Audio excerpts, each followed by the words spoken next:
To copy text from an image to your clipboard on Samsung Galaxy S25 Ultra, open Gallery app and then open the image containing the text. Tap extract text icon to let your phone detect text automatically.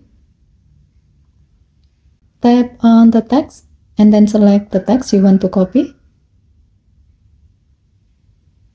Now tap copy to save the selected text to your clipboard so you can use it later on another apps.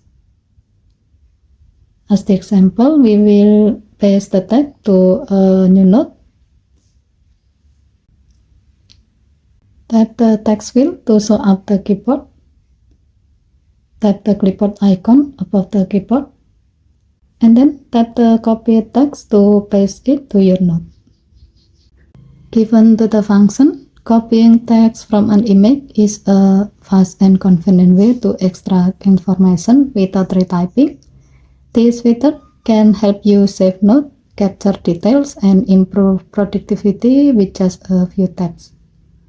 Okay, thank you for watching. Please help to like and subscribe. Have a nice day.